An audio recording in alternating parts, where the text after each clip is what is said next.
আমরা বাঙালিরা কিন্তু রসগোল্লাকে কখনোই কোনো অন্য জিনিসের সাথে রিপ্লেস করতে পারি না।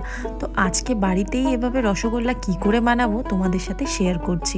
তো প্রথমেই আমি 1.5 লিটার দুধ নিয়ে নিয়েছি, সেটার মধ্যে ভিনিগার দিয়ে দুধটাকে কাটিয়ে নিয়েছি। সুতির কাপড়ের উপরে সেই ছানাগুলোকে রেখে বাকি যে জলটা আছে সেটা ভালো করে নিংড়ে বার করে নিতে হবে।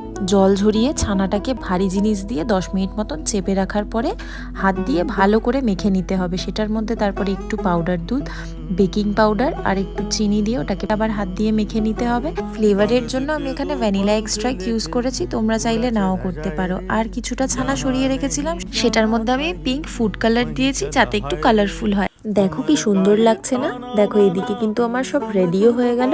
ঝটপট করে রসটা বানিয়ে নেওয়ার জন্য জলের মধ্যে কটা এলাচ ভেঙে দিয়ে দিয়েছি, চিনি দিয়ে দিয়েছি আর সেই বানানো রসগোল্লাগুলো কিন্তু দিয়ে দিয়েছি।